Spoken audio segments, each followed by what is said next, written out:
Excellent, excellent. So hello everybody, good evening, and welcome to the Dietetics Let's Into Live Chat series, Dietitians Week special. And we're on day 3 of Dietitians Week now, and happy Dietitians Week everybody. And so this evening I've got a full house. I've never had a full house, and by full house I mean 3 guests, because I think Instagram can only host up to 4 people at the same time. And I'm very glad tonight we've got a very, very interesting topic, and I don't think it has been covered in somewhere else, in webinars or anything, because we're going to look at dietitians who are doing a PhD, and we're going to hear their stories and learn about their exciting journeys. And I just can't wait. So let me just introduce you guys to my lovely guest tonight. And on my right-hand corner at the top is Joanne Tattersall. And Joanne is actually our Surrey graduate. So she graduated from the University of Surrey in 2017 and studied nutrition and dietetics. And she's currently undertaking her PhD at the University of Surrey as part of the esteemed Food Biosystems doctoral training program. With a rich background as a pediatric specialist dietitian, she continues to contribute to the NHS through bank shifts and alongside her research. Her research is centered around nutrient iodine. And then welcome Joanne. And on my left-hand side corner is Mike Tatterson. So I always say Mike is my BFF online. And this is actually the first time ever. We've known each other for how many years, Mike? This is the first time I see Mike in motion. Okay, it's always online on Twitter, but I've actually not met him in person, and hopefully I will meet you in person soon, Mike. And so just quickly, Mike and I, we actually graduated the same year, 2015, and from Leeds Beckett University.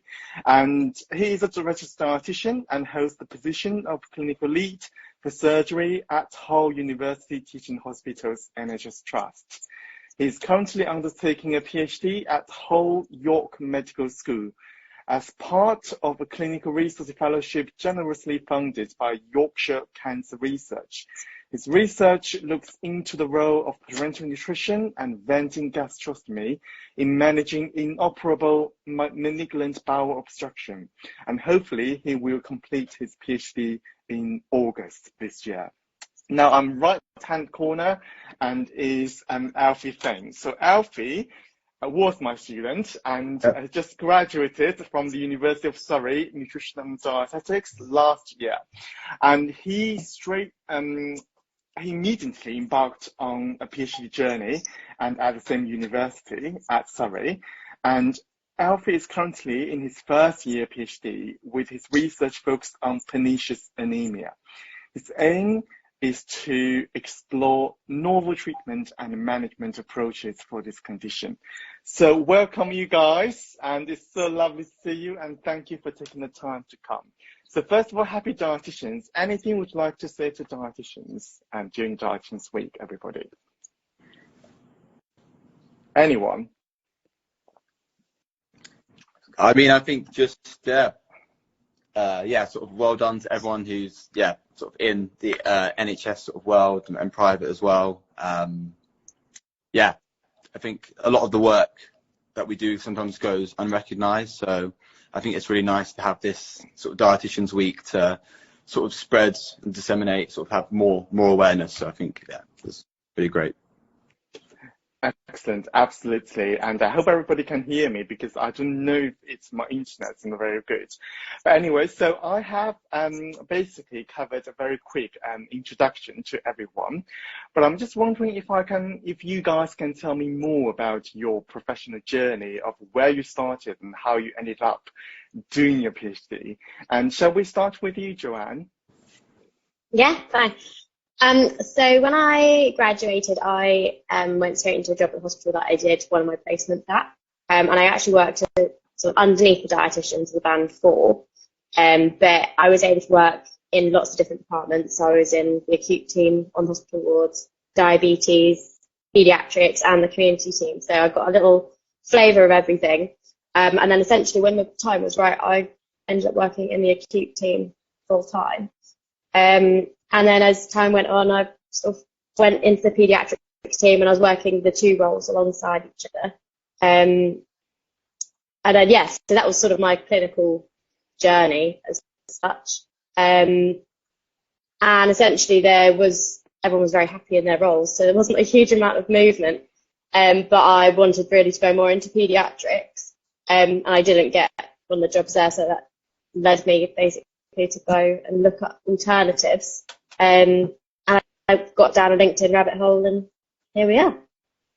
I never expected to actually get it though. So, Oh, yeah, wow. actually, so getting through the interview, I was quite surprised. Well, congratulations, and well done. And I know it's very competitive, so you must have done something extremely well to get here. So congratulations, well done. And what about you, Mike? Yeah, so I as you said, qualified in 2015. So again, I started at a trust that I did a placement at. I sort of knew from placement what area I wanted to get into, so I always had an interest in IF. And my first band 5 rotation was colorectal, so I sort of pushed to try and do some of the IF stuff. So after a couple of years, I got half a post, so I got a half a band 6 post doing IF, and I did pretty much most rotations you can think of in acute minus paediatrics, pretty much everything apart from Peds as a band 5.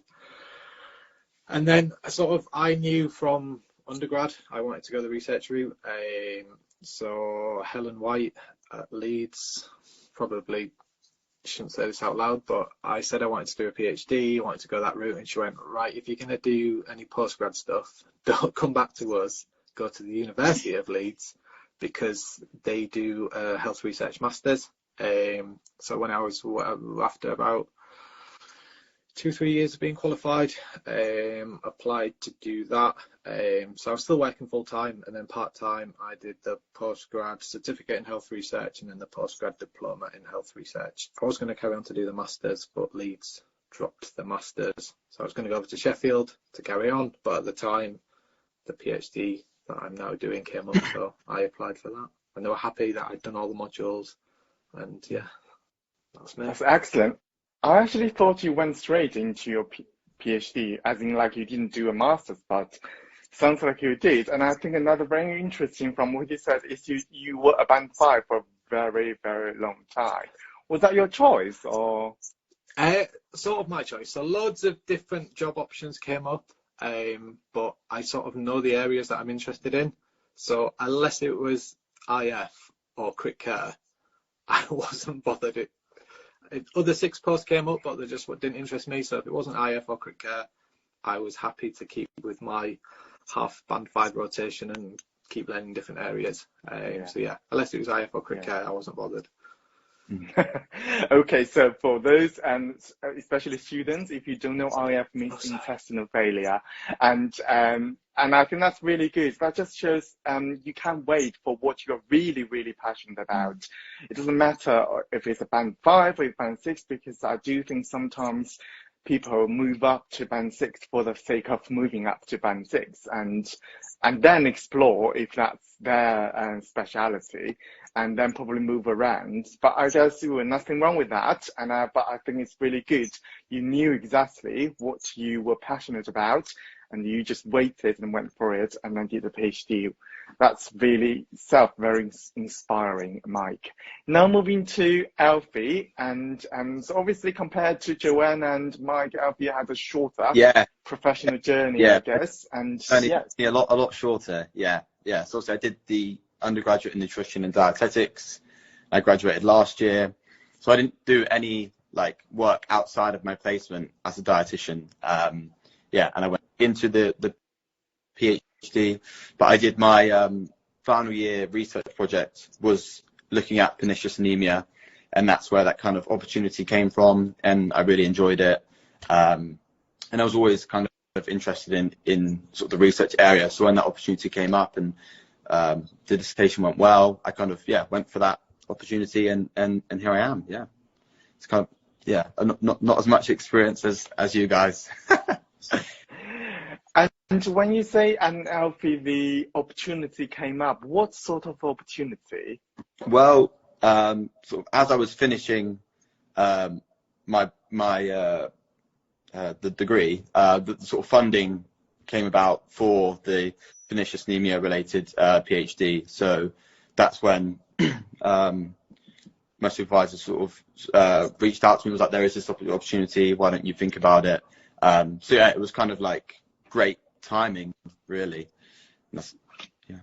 And it was funded by the university, did you So say? it's half funded by the university and half funded by the Pernicious Anemia Society, which is one of the only charities, the only charity in the world sort of working to support pernicious anemia patients, especially those that are sort of struggling with treatment and trying to get a diagnosis as well. Yeah. Was it hard to apply for this, or because you were already doing it and it was easier? Kind of okay with sort of the application, because you do I did like a research proposal, and I'd already like discussed a lot with Parash, my supervisor, what kind of things like needed to be researched. So we always had sort of all these ideas. So the process actually was quite sort of smooth sailing for me. But I know, yes, definitely not the case for everyone, that they can be very competitive as well. But I think because I had that experience from an undergraduate, that I was kind of very, very lucky and fortunate in that sense. Yeah. That's great. But then, and Joanne, you said you thought it's very hard. But can you tell us a bit more about your journey of how you applied, and was it challenging or was it competitive? Yeah, so it's a bit hard to describe. So basically, a friend of a friend put out an advert because they were working on a different project, insect protein, and then I ended up clicking on that basically, and then found a list of projects, and one of them was based on iodine, and it was with the supervisors that I'd worked with on my undergraduate dissertation, and it was essentially a continuation of what I'd done for my undergraduate degree and what I'd done as a project in college.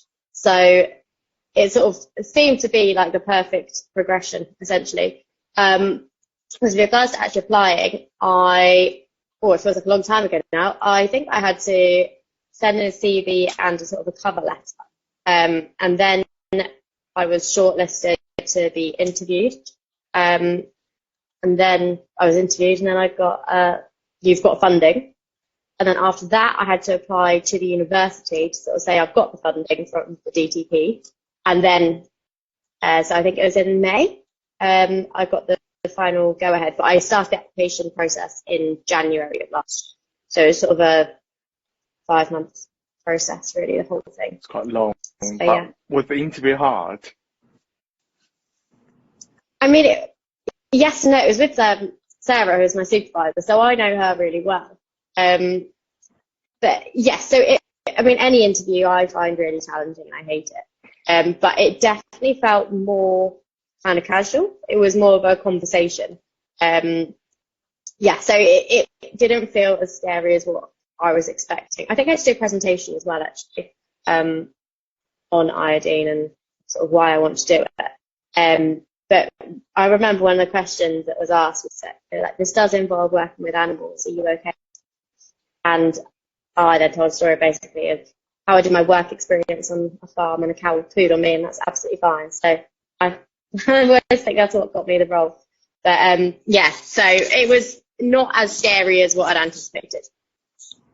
That's great. That's good to know. And what about your mic? Because I guess your funding is slightly different compared to the other two. But how did it happen, and what happened when you applied? So the university that I work at, so the medical school, so I work in a palliative care research centre, so the Wolfson Palliative Care Research Centre. So they won a £5 million grant from Yorkshire Cancer Research, and there was various PhDs that were already up and running through that. And then, so my friend's pretty much like a year ahead of me, so she's now done her PhD, and she was on a specific titled PhD that had already been set. And then she sort of said to me, oh, they're going to be putting out for some more clinical research fellows. So they put out an advert for clinical research fellows, and this wasn't necessarily for dietitians, it was for anyone clinical. So we've had some nurses, we've got a couple of registrars that applied. So my now supervisor, basically, I emailed her because my friend Alex was like, email her, let her know your thoughts. And she was like, right, we can meet. You can run me through some of your ideas and I'll help you with your application, but I'll help anyone with their application, but run me through some ideas. So they were already doing some work on malignant bowel obstruction. They had a really good study running because it was called, like, the reason I liked it was because it was called the Rambo study. Brilliant name as an acronym for a study. So I met with her and I had 2 ideas for a proposal that I wanted to do. So it had to be anything related to cancer and within the Yorkshire region. So my first idea was palliative PN. Just because, and gastrostomy, just because I'd worked in IF and I knew it was sort of up and coming a little bit. And the other one was prehab in colorectal. But as soon as she heard palliative PN and MBL, she was like, there's your proposal there, write me a proposal and you can apply. So we were limited to 1,000 words. So you got to write a 1,000-word proposal. So it was really short, try and condense it. So yeah, I wrote that with assistants, got an interview, and then the interview was fairly daunting. So it was in quite a small room. It was 4 professors. So my now supervisor, who's a palliative care consultant, so she's a professor of palliative medicine. I had the dean of the medical school, a professor of oncology, and then an external professor from elsewhere in the university. I think she was a professor of some sort of business. And basically they asked me 8 questions why I wanted to do a PhD, and then 8 questions quizzing me on my proposal. And one of the questions was, why as a dietitian do you want to do research? We never see dietitians apply for these posts. So that was quite an interesting one. That's really good. And I think, just to summarize what Mike said, everybody, is he was competing with all those medical stuff because he's the most fabulous one, and therefore he got a PhD. That's essentially what he said. I think there was I think about 4 different people got fellowships of the ones that I applied for. So yeah, there was me. There's definitely an oncology registrar that I'm still working with. Yeah, there's a few different people. So yeah, it wasn't that I was the most fabulous. I was just among the most fabulous, shall we say. Absolutely. And let's just refresh on your interview. And you said they were quite surprised that a dietitian went for that PhD, and they literally asked you why a dietitian wanted to do a PhD. So now I'm asking this question again. Why do you want to do a PhD? So for me, I think going back to, obviously we know her, but probably people who haven't studied at Leeds, Helen White. So Helen White for me during my undergrad was probably like a big inspiration because she was working as a clinical academic. So she was still doing clinical work. She was part of the research team at Leeds in cystic fibrosis, and obviously she was still lecturing. So for me, that was sort of a really sort of attractive role in that you can actually do research alongside clinical practice. So that's why for me it was sort of Helen was that big inspiration, because I thought, well, I can actually do something to improve the profession from a research side of things, but I can carry on working clinically. So that's why when I was working full time, I studied, I did postgrad certificate and diploma in health research to get me the sort of modules ready to apply for the PhD. Well done, Helen. Role model, and inspired another very good dietitian to do research, and very good. And I think, Joanne, you sort of mentioned it in your previous answer, but would you like to say it again of why you think PhD is for you? Why do you apply for PhD? It was always kind of loosely on my plan, and like Mike said, there had been opportunities in terms of like the Band 5 movement sort of thing. There have been PhD opportunities whilst I was working, but they were in areas that I wasn't really interested in. But it did kind of remind me that I was interested in doing one at some point. I think things just kind of fell into place, and it just felt right in terms of timing and the topic. And I wouldn't have gone for anything. But when the timing of this just came up, and actually I was reassessing things a little bit generally, and it just sort of felt the right thing to do. And then when I got it, it felt even more the right thing to do. Yeah, absolutely. And I think it's just like everything comes at the right time, perhaps. Well, that's just my personal point of view.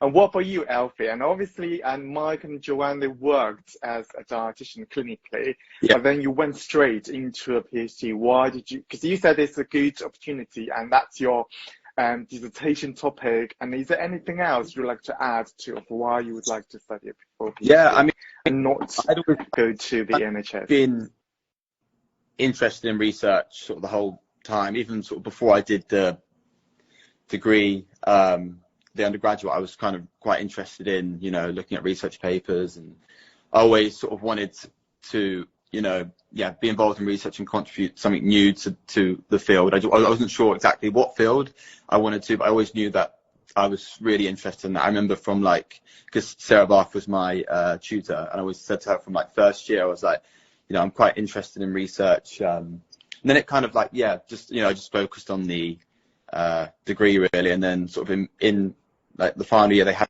some stuff about doing a PhD, which I joined. I think it was Ruin Elliott who was talking about it. And I was quite interested. So it was on my mind. And then the dissertation made me realize how much more I enjoyed it as well. And then, did the opportunity. So that's sort of, it was just always kind of there in the back of my mind. And then when I had the opportunity, that's kind of why. But I did want to go, you know, my plan before that was, okay, I'll do maybe a couple of years sort of working in the NHS. But then, I ended up, here I am now. Yeah, and obviously you guys are doing a PhD now, because I want to do a PhD myself, and I have been wanting to do a PhD. But I think the reasons I want to do a PhD have changed throughout the years. And obviously initially it was, you know, I just want a title before me to make myself even more, you know, fabulous. But then now I think doing a PhD is really to explore, to finding out of new stuff, and to be able to influence practice, I guess. And I think that's the journey of finding something to influence the practice is quite exciting. Well, I imagine it's quite exciting because I'm not on that journey yet, and I will ask you guys later how you find it so far. But on that note of obviously, Joanne and Alfie, you just started your PhD a few months ago, and Mike, you nearly finished. But then in terms of your research project itself, which stage are you at? Because I know, like Mike, you're writing up. Have you done all your stuff already? Yeah. So I've done everything in terms of the studies, the data collection, etc., etc., etc. So I'm just in sort of the final write-up stages. So currently working on my synthesis and discussion chapter, and then it'll just be little revisions of the other chapters. So it's more at the minute bouncing things back and forth between myself and my primary supervisor, just to make all the changes, get everything as best as it can be. There's no such thing as a perfect PhD. And then dedicate some time to formatting. So every uni obviously have their own way they like to format, and because it ends up being such a big document, whatever reference software you use. So for me, I'm using EndNote. When you put everything together, EndNote's just absolutely not. You've got far too many references and crashes by the time you put everything together. It's all right when you got one chapter, but then if you put it as a big long document, it's just absolutely not. So that's where I am currently. Reference is definitely not fun because we do a lot of marking, and every time we put it in reference, the comment in reference is it's not strictly in Vancouver or Harvard or whatever. But what did you do for your PhD then? Your study? So my PhD sort of goes into the criteria of applied health research. So the department what I work in sort of splits across various different things. So they do trials. There's people that are more quantitative, people are more qualitative. We've got a couple of mixed methodologies, but a lot of it's sort of applied health research. So for me, I did, as everyone does, did a systematic review. So I got that published, and then I did 2 studies. So I did a retrospective cohort study which looked at patients admitted to 2 acute hospitals with malignant bowel obstruction. And it was basically assessing the outcomes for what happens to patients who are admitted with malignant bowel obstruction and who's making the clinical decisions for them. And the further focus within that was what happens to patients who have PN or a vented gastrostomy. And then further study, so I did plan another study, but yeah, it didn't turn out as planned. So that's maybe something to do postdoc. So I was going to do patient interviews, but trying to recruit patients for a malignant bowel obstruction, which is quite a niche topic, and these patients are obviously palliative, some of end of life, but then to find PN within malignant bowel obstruction, it's like a niche within a niche. So that was difficult. So I didn't end up doing that, but instead, so the other qualitative thing that I was going to do, I interviewed clinicians. So this was colorectal surgeons, oncologists, palliative care physicians, palliative care nurses, to see their experiences of malignant bowel obstruction, but also to find out about their clinical decision making within PN and venting gastrostomy. The reason clinical decision making, I picked that, is because there's not a great deal of evidence. So it's to see how they make decisions for these patients without a great evidence base to make the decisions. That sounds so interesting. And you did have a pause during your PhD, didn't you, during the COVID time? I did. So, yeah, I started my PhD in September 2019. So, like, the first few months of your PhD are like the best bit, because your supervisors go do a lot of reading, come to this seminar, learn about this, do this. So it was great. And then, yeah, then there was a small pandemic that happened at the beginning of 2020. So I ended up having about 9-month pause to my PhD. So I went back to my local trust twice to work on the COVID ICUs. So I did like 2 4.5-month stints on the COVID ICUs. It's quite an eventful PhD journey, I guess, yeah. and we'll explore a bit more later. And what about you, Joanne? So obviously it's been a few months. What have you been up to? So I'm currently doing a systematic review and meta-analysis. But honestly, the first couple of months or so, it felt like, because I've been out of education for 5 months, it was almost like I just needed to re-establish myself a little bit, and I was Googling every other word of papers, and it was hard just because I was trying to sort of figure out what I was doing, really. And in terms of like routine, I've been so used to getting up and going to hospital every day that suddenly not doing that, everything was very different. So yeah, the first few months, it was very much making a document of what skew is, and even media, and like I went right back to basics and did that so I could actually read a paper. But yeah, so I'm doing systematic review of milk iodine content rather. Yeah, and get some scripted meta-analysis. What is your PhD in more detail? What are you trying to... In more detail, so the key thing is iodine, but the variation of it in milk, yogurt, and cheese. So my main focus at the moment is milk, and then I've got a yogurt data set that I'm going to be analysing. I'm then going to be feeding some cows and getting their milk and adapting their diets slightly to investigate the impact of that. So for that, I'm actually going to be going to Belfast. So part of my PhD kind of funding and everything is that mine's actually 4 years, and includes a 3-month placement, but that placement will be feeding the cows. And did you say that's next year? Feeding the cows? Yeah, somewhere, depending on the grass makeup and the weather and everything, it'll be somewhere in between May and August, I believe, I'll be going out. I don't know exactly yet. And then, yeah, I need to develop a analysis method for eggs. And it doesn't make a lot of sense when I say it out loud, but I know what I'm thinking. Yeah. And the grass, is that like sort of special grass or just normal grass you're going to feed the cows? It's whatever is already there, I believe, but we are making the quantities of a particular thing in it to assess the impact of that on the iodine. That's so interesting, and I can't wait to see, you know, more stories on the farm from your from. I'm excited. Yeah. What about you, Alfie? Yeah, I mean, see, I've been working on a couple of different projects. So like, a lot of planning really at the moment. But so when I started early, that we had an idea for at the very start of my PhD. We've just finished last month the pilot for that, and now we're just starting to do the recruitment for the sort of main phase of that study, and I'm currently looking at the data that we collected from that, and trying to make sense of that and analyze it. But it is a bit messy because basically what we were doing, we were collecting daily like symptom diaries from patients with pernicious anemia. So we did that across 3 months.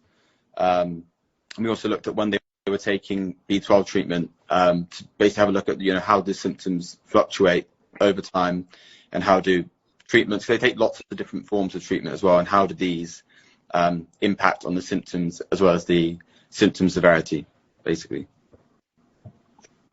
So lots of stuff for you to do, and obviously in the meantime you also do some help us running the dietetic course with some interviews and simulation sessions, etc., etc. It's very busy. So on that note, are you doing anything else then outside your PhD from a professional point of view, apart from helping us running the dietetic course? No, I'm actually not at the moment. I mean, I have spoken with my supervisors about, you know, potentially doing like a clinic once a week. But at the moment I wanted to kind of like, because the PhD was quite new, I didn't want to start like loads of new things at once. So I was like settling into that. And so I do miss like dietetics. But it's nice that I can sort of help out with the department, like doing the interviews and some sessions, so just to try and keep up those kind of some of those skills. But I think definitely potentially in the future we'll look at doing like one clinic a week for like maybe a couple of hours, or keep up those sort of clinical skills, because I feel like, because I haven't done any yet, I've just done placement, and if, you know, 3-4 years down the line, I feel like, you know, that all that information will be gone. So it would be nice to keep up with that. Yeah. Well, I guess, Alfie, you will become an expert in pernicious anemia in no time. So if everybody wants to know life after PhD, please do come to our tomorrow's live chat, because we'll look at two dietitians and their journey after they've completed the PhD. But also I think, Alfie, you said you're going to do a social media on pernicious anemia, aren't you? Like you are going to set up an Instagram, etc.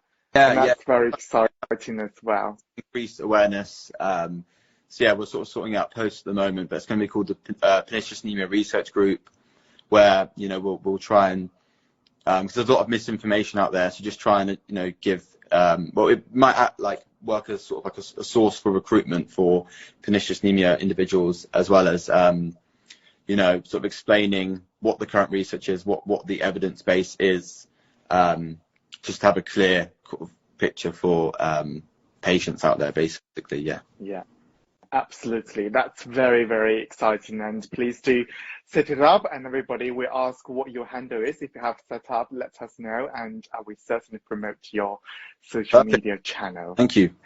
And Joanne, you're working on bank shift in the NHS as well, is that right? Yes. So basically, once I sort of figured out what I was doing, I started working on the bank at another hospital trust, and I was doing like face-to-face clinics and working quite a lot for them within paediatrics and within the adult team.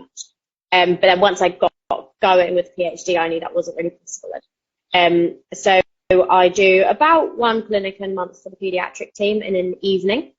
It's generally kind of ad hoc calls, so sometimes you don't get through to people, but at other times actually it can be better than somebody coming into clinic, because children are in bed and they can actually have some time to sort of talk, because it's often milk allergy babies that I'm dealing with, so the babies aren't doing anything anyway. So I'm doing that. I also work for a physiotherapy company as a kind of private dietitian. which also started in summer actually. So that's again very ad. And yeah, that's mainly it. And then I do a bit of cheerleading and swimming teaching on the side.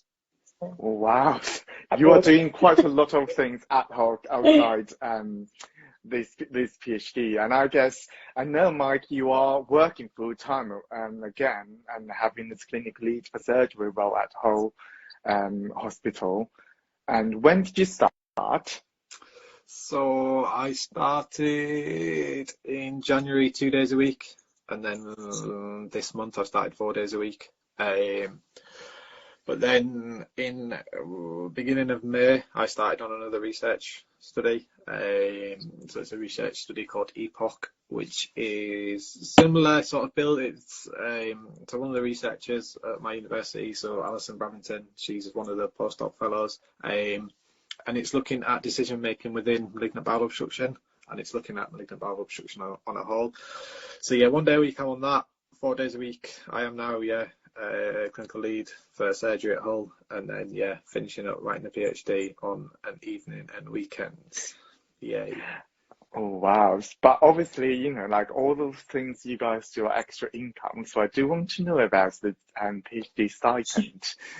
Is it good? Is it good money?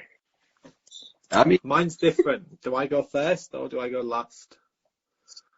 Let's hear we'll build up to the normal. you, Mike. Yeah, we'll build up to you, Mike. Yeah. Yeah, I mean, I would say I feel like it's not awful. I mean, it's not like the best, but it's tax free, which is nice. And you can definitely get by with it. And you are getting you're learning as well, and you're getting a qualification out of it. So I see all of those kind of pros from it. But I guess with things are very expensive nowadays, so it's I think to be comfortable you definitely need sort of like another source of income. It's like only like you don't need to work loads, but you just like a couple of hours a week just to have that kind of safety. Yeah, I would say. And do you think the same, Joanne? Yeah, I mean, I am a good taker, but so I have a mortgage, but I have a housemate who obviously helps towards that. So I sort of worked out I need to work about £300 a month to make up what I was getting overall, and that's including having a house. But I mean, that's to do the fun stuff. So if I did nothing fun, or drive anywhere, then I could definitely get by. But yeah, I like to do the fun stuff. So I'll work and do the fun money. Yeah.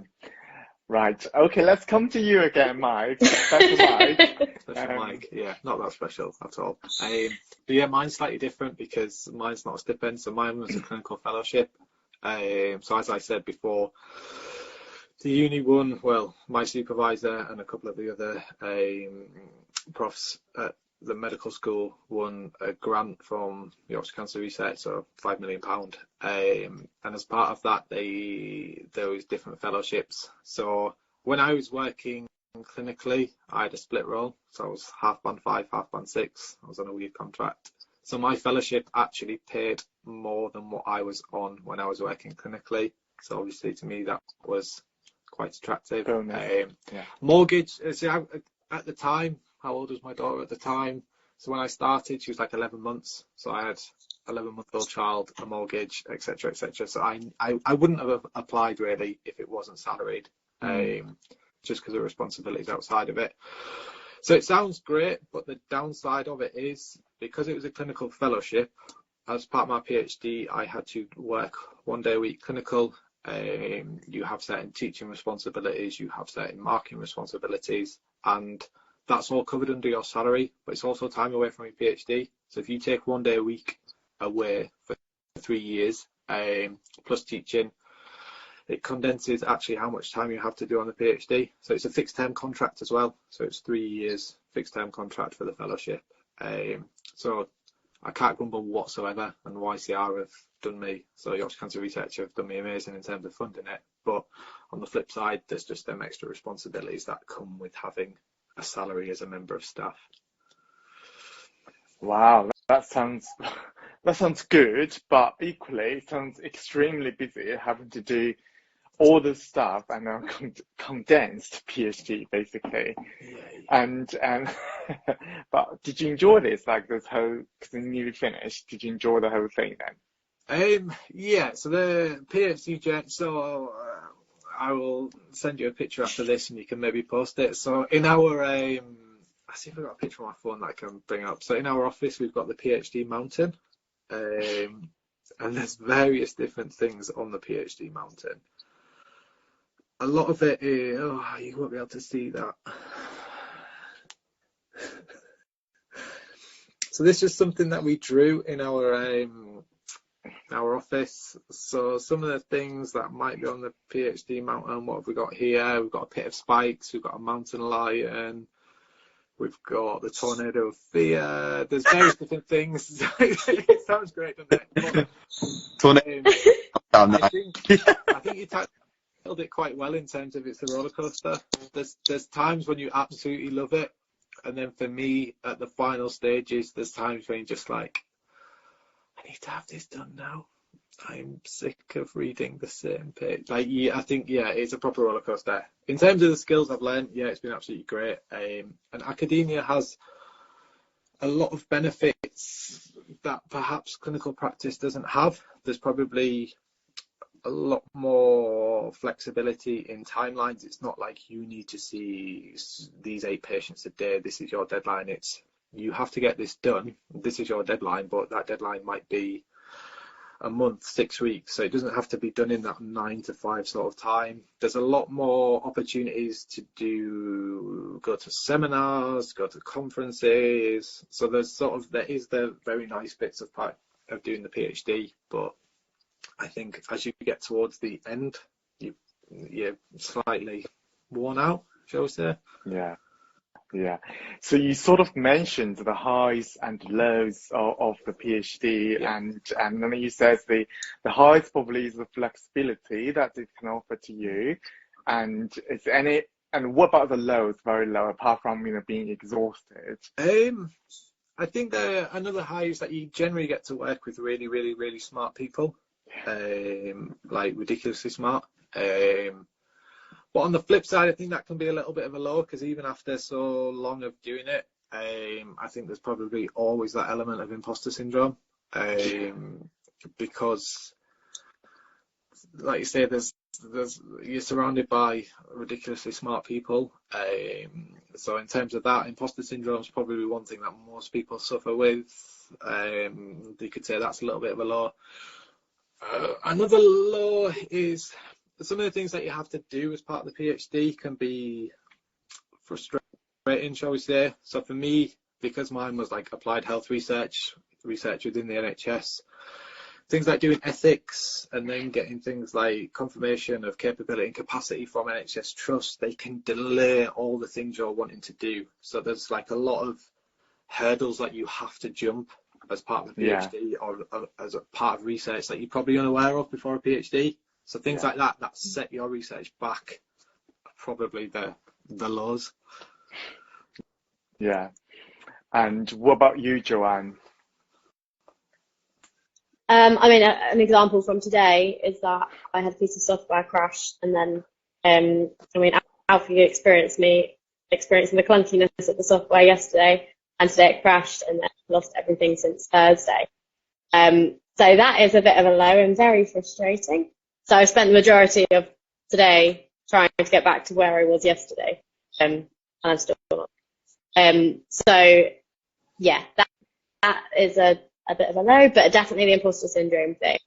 So we had a poster event 2 weeks ago, I think, which was actually really, really good thing to aim for, because it meant I had to have something printed out basically.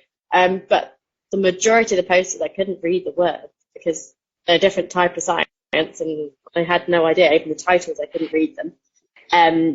So yeah, that was a challenge, but 100% the flexibility and like the team that I've got around me is amazing.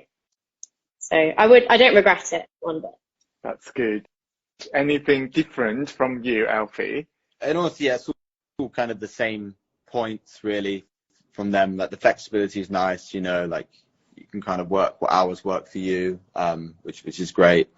But yeah, just sort of, it's been nice to sort of work in a team, you know, work with supervisors, like having a sort of mentorship and sort of that, yeah, just even now, like I feel like I'm sort of developing skills, you know, week by week, and it's nice to have that kind of development, as well as like meet loads of like researchers in the field. Like that's been like, I've read their papers and like I'm like, wow, this for me, like that's quite like a really nice thing, to be able to meet with people that have done all this great research in the field I'm very much interested in. So yeah, then at the same time, it's when you're talking to them, it's like, yeah, complete imposter syndrome, because, you know, they're just so smart and stuff. So yeah, it's kind of working with that kind of imposter syndrome. But apart from that, I would say it's just, yeah, lots of highs for me, really. Yeah. Sounds like, yeah, sorry, I was Mike. just going to say a point that you've made there. I think sort of depending on your supervisor, that can often make or break a PhD. Like my supervisor is like an absolute god. She's amazing. Yeah. She's like super helpful, ridiculously intelligent, and yeah, whenever there's any sort of issues, she's just like absolutely brilliant with it. So I think if you've got a good supervisor, Yeah, it makes your PhD so much better. That's great too. really struggle, wouldn't you, if you didn't, you know, if you kind of yeah, because for me, I do really well with both my supervisors. So yeah, I think that would be really difficult. Yeah, and I think we just keep the positives here for the supervisors, and hopefully everybody will have a very, very nice supervisor and supportive supervisor. Yeah. And I definitely can resonate of, if I'm surrounded by extremely smart people, I would probably feel very, maybe as you said, imposter syndrome, or perhaps for me is being a pseudo narcissist, thinking I'm the best, but I'm not the best, and that's very annoying. Yeah. Surrounded by all those extremely smart people. And I remembered, I tell you guys in the chat, I don't think I'm smart enough to do a PhD. Do you agree with that? Not as in like I'm not smart, or do you think you have to be very smart to do a PhD? No. I'm doing one, so no. Yeah. And I wouldn't, I would never say I'm smart. Yeah, I don't think, of course not. I think you need passion in the area. Yeah. That for me, you know, I think you need passion and drive in the area you want to research. And I think, you know, if you work hard, you'll be fine. Yeah, I think it goes on interest. You've got to want to do it. Yeah. I mean, for me, that's why I went and did like the postgrad stuff part-time in research methods, because I knew I wanted to do it, and I knew that would help me develop those skills, because I knew at an undergrad level I'd only learned so much, but I knew I was interested in research, so I thought, right, this is going to be the way that I can enhance my knowledge. But yeah, I don't think you need to be sort of unbelievably smart. I think if you've got an interest in a topic or an area, I think that just drives you through. Thank you, guys. That's very reassuring. So that's great. But I think just through the conversation, I feel like the desire to do a PhD is getting stronger again. So I think that's probably positive from talking to you guys. You haven't put me off yet doing a PhD, so we just keep it like that. Very good. And what's your plan then after the PhD? So obviously Mike is going to finish PhD very soon, and Joe and Alfie still got a few years to go. But for now, what do you think your plan will be in your professional journey after the PhD? Let's start with you, Mike, because you need that. Yeah, so obviously I've got this clinical lead post. So with that, from the clinical side of things, that's hopefully going to be going into sort of like a bit of an extended role. So it's working with the nutrition team that I used to work with. So I'm trying to keep my toes in the IF side of things, just because that's what I really enjoy. So we've got an IF lead, so I work with her. But my role within the nutrition team is going to be look at more of the complex enteral feeds. So hopefully getting trained up to put in NGs, NJs, PEG changes, that sort of stuff. So from a clinical side of things, that's where hopefully my role will go. From an academic side of things, so I'm employed on this study, I said about 1 day a week, but then once my PhD is handed in, I'll probably look doing some quality improvement stuff within the trust as part of the uni, but I think the goal will be an IHR postdoc. That'll be the end goal, so try and get an IHR fellowship and look at splitting my time between clinical and academic. Ideal split, probably like a 60-40. So 3 days a week clinical, 2 days a week academic. And when you say academic, do you just mean sort of doing research rather than, say, teaching and marking and...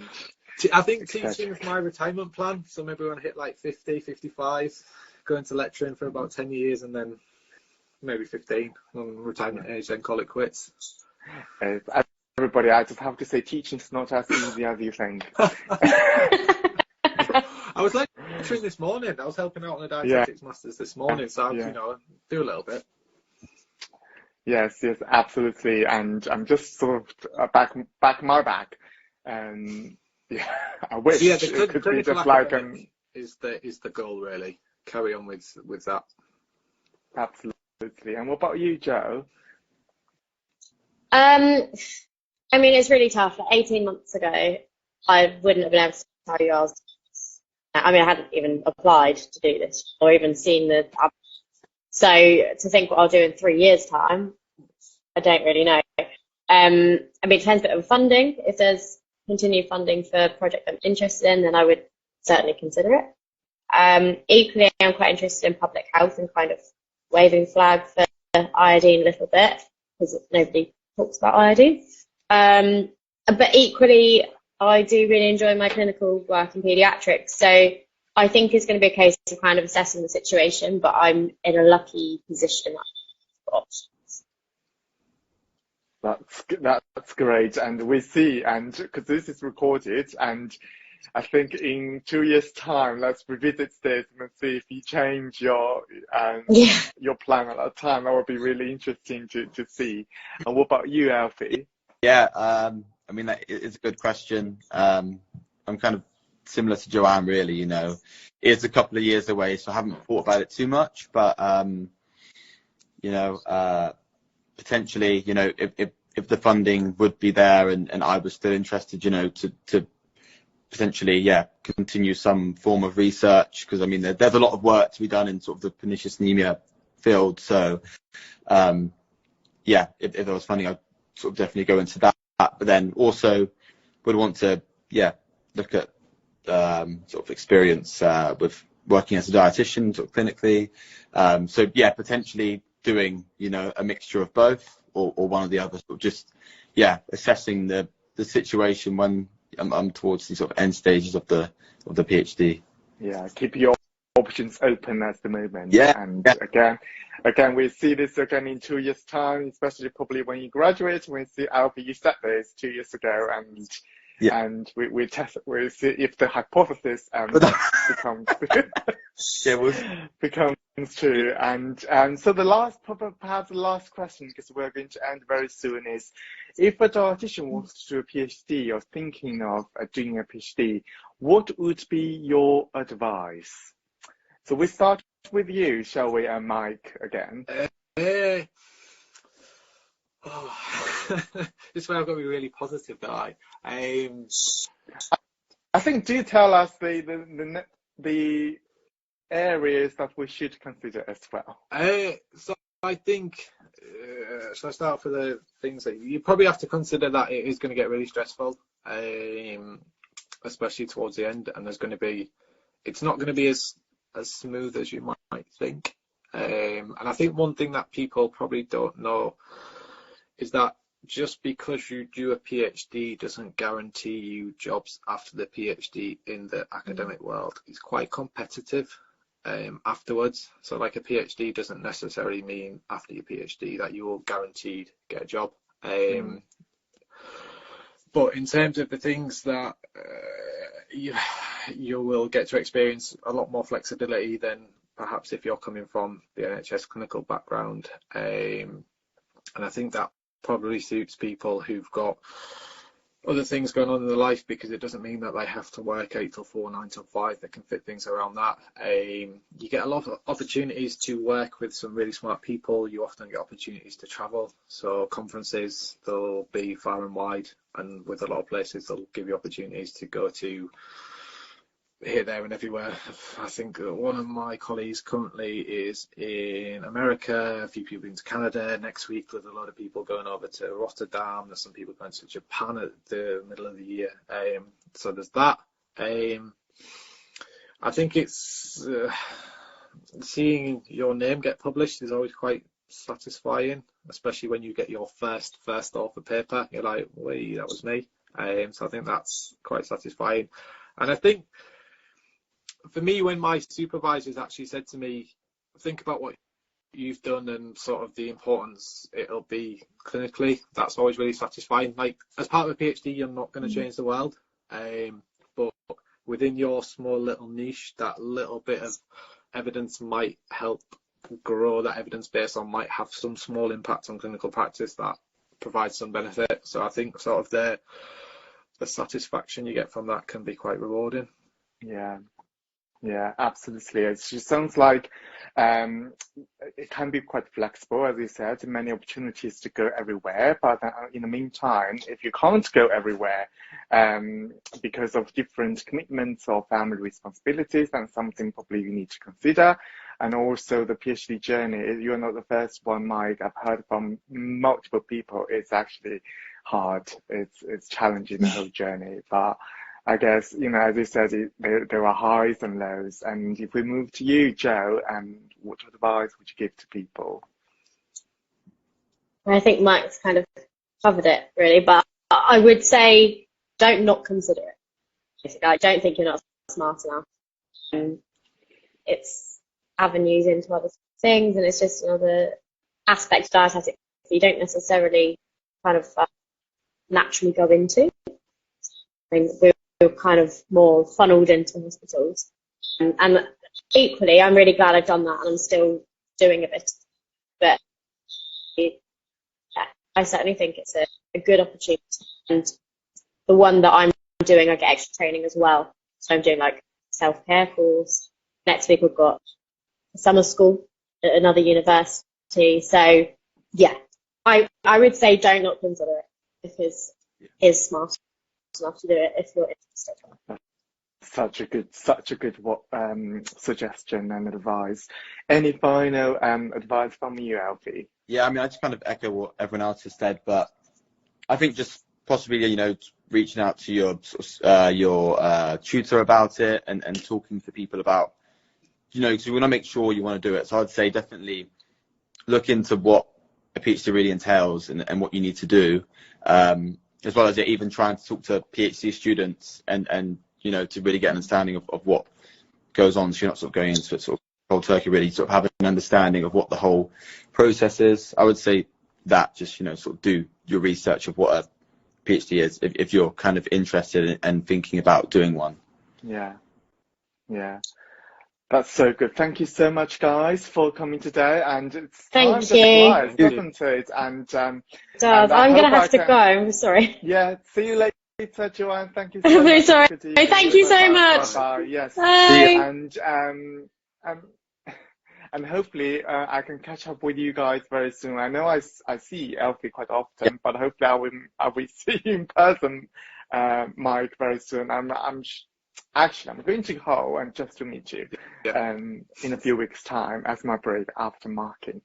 But thank you guys for coming. And tomorrow evening we have got the final Dietitians Week special chat with Dr. Kat Hart and Dr. Alison Culkin.